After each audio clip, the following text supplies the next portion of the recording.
भक्त कौन जो सदा प्रभु को धन्यवाद दे? भक्त कौन जो स्वयं के अभिमान में नहीं प्रभु के गुमान में जिए? भक्त कौन जो अपने गुरु और गोविंद दोनों की महिमा को बढ़ाए? भक्त कौन जो अपने हिंदुत्व के प्रचार के लिए अपने भी प्राणों की बाजी लगाते? भक्त कौन जिसे केवल प्रभु प्रिय? और मेरे पागलो, तुम हमारी कथा सुनने आए हो, हमसे अगर पूछो कि हमें करना क्या चाहिए, हम तो यही कहेंगे तुम्हें सिर्फ भगवान की कथा सुननी चाहिए। और कथा सुननी भर नहीं चाहिए, कथा को सुनकर के जीवन में उतारना चाहिए। अपदीपो भवा, खुद के दीपक स्वयं बनो, तुम्हें दूसरे के उजाले में ना भागना पड़े, अपना दिया स्वयं जलाओ, स्वयं के दीपक बनो। भक्त कौन जिसकी दिनों रात यादों में प्रभु सदा बसे? भक्त कौन जिसे केवल प्रभु से प्यार हो? भक्त कौन जिसे राष्ट्र से प्यार हो? भक्त कौन जिसकी श्वास श्वास प्रभु के लिए समर्पित हो? भक्त कौन जिसका जीवन का अंतिम लक्ष्य परमात्मा को पाना हो? भक्त कौन जिसका सब कुछ सर्वेश्वर परमात्मा बन गया हो?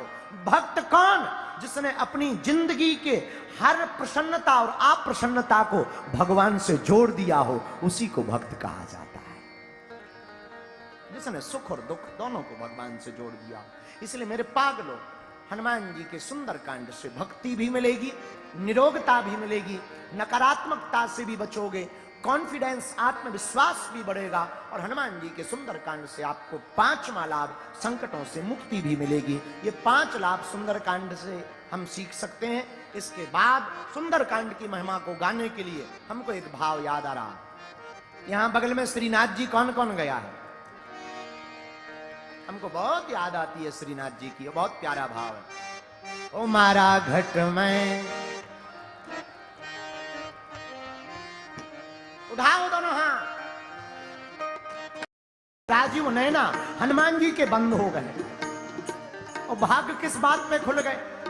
उधर माता ने, जानकी जी ने कहा था जी सेवक मान रहे थे, संदेश वाहक मान रहे थे, लेकिन आज हनुमान जी का भाग्य खुल गया। राम जी ने भी अपने मुंह से कह दिया, ओ सुन सुति तो ही,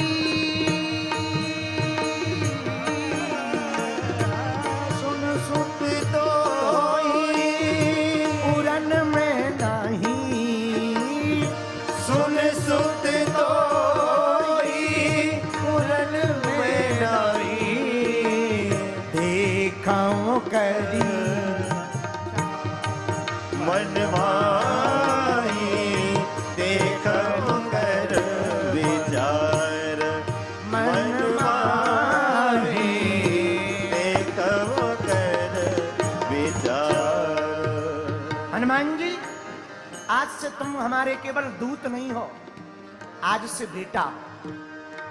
क्या चाहिए? हनुमान जी बोले अब सब मिल गया। क्यों? क्या सब मिल गया?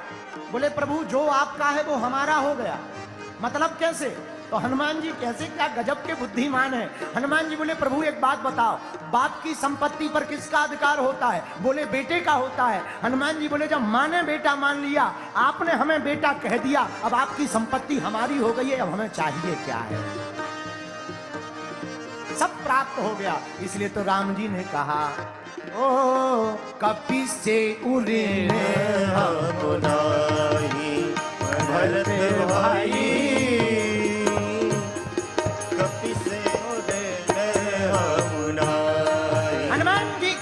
राम जी भी नहीं चुका पाए, इतना ऋण है। अच्छा, ऐसा क्या ऋण किया? हनुमान जी ने एक उपकार नहीं किए, अनेक उपकार किए। आहा, देखो कितनी अद्भुत कथा है। जब रावण को मार दिया, राम जी राजा बन गए, बैठे थे, तो एक बड़ी अद्भुत लीला हो रही थी। राजा बने, राम जी बैठे हैं, हनुमान जी नीचे चरण दबा रहे। राम जी जब हनुमान जी को देखें तो हनुमान जी मुंह टेढ़ा कर लें, और हनुमान जी जब राम जी को देखें तो राम जी मुंह टेढ़ा कर लें, और जब हनुमान जी राम जी की तरफ देखें तो उल्टा मुंह कर लें। जानकी जी ने एक दिन पूछ लिया, क्या बात है?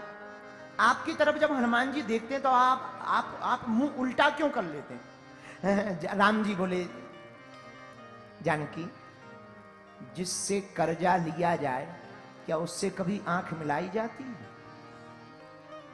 जिससे कर्ज लिया हो उस मालिक से क्या कभी आंख मिलाई जा सकती है? जानकी जी बोले, नहीं। पर एक बात बताओ, हनुमान जी ने क्या कर्जा लिया? राम जी बोले, एक कर्जा हो तो चुकाएं। तुम्हारा पता इन्हीं ने बताया, लक्ष्मण जी के प्राण ही ने बचाए, भरत को भी इन्हीं ने बचाया, वरना भरत जी भी अपने प्राण त्याग देते। इसीलिए हमारे ऊपर जितना हनुमान जी का कर्जा है उतना किसी का कर्जा नहीं। हनुमान जी की इतनी महिमा सुनकर अयोध्या वालों को जलन हो गई। अयोध्या वाले सोचने लगे, हनुमान जी के चक्कर में हम लोग राम जी की सेवा ही नहीं कर पाते। तो अयोध्या वाले जानकी माता के पास गए। मां, सब बानर भालू चले गए, अंगद चले गए, दधिमुख चले गए, जामवंत चले गए, विभीषण जी भी चले गए लंका, लेकिन जी हनुमान जी भाई साहब जा ही नहीं रहे। अच्छा, सब चले गए तो सबके मकान चलेगा, हनुमान जी का कोई मकान थोड़ी है जो जाए। हम जब अशोक वाटिका में रो रहे थे तब हनुमान जी ने ही हमको दर्शन दे करके राम कथा सुनाकर शीतलता दी। कौन बोलेगा? लक्ष्मण जी को कहो, लक्ष्मण भैया आप राम जी से कहो कि हनुमान जी को कुछ दे दो, जाने दो, विदा करो। लक्ष्मण जी बोले, हम भी नहीं बोल सकते। क्यों? हमारे ऊपर भी कर्जा है। क्या कर्जा है? जब हमको शक्ति बाण लगा हुआ था तब हनुमान जी ने भी संजीवनी बूटी लाकर हमारे प्राणों को बचाया। कौन बोलेगा? भरत जी के पास गए। भरत जी, आप राम जी से कह दो कि हनुमान जी को कुछ देकर विदा करो, अयोध्या से भगाओ, हम लोगों को जल्दी से दर्शन नहीं मिलते, चरणों की सेवा नहीं मिलती। भरत जी बोले, हम भी नहीं बोल सकते। क्यों? जब 14 साल पूरे हो गए और प्रभु को आते नहीं देखा तो हम अग्नि जलाकर हवन को, अग्नि जलाकर अग्नि में अपने प्राणों को देने जा रहे थे। तब हनुमान जी ने ही आकर बताया कि रघुनाथ जी तुम बोलो, तुम्हारे ऊपर हनुमान जी का कोई उपकार नहीं है। शत्रुघ्न जी बोले, पूरी रामायण में हम कहीं बोले हैं? पूरी रामायण में हम कहीं बोले हैं? तो अयोध्या वाले बोले, नहीं बोले तो नहीं हो। बोले, जब पूरी रामायण में कहीं नहीं बोले तो लास्ट में हम क्यों बोले?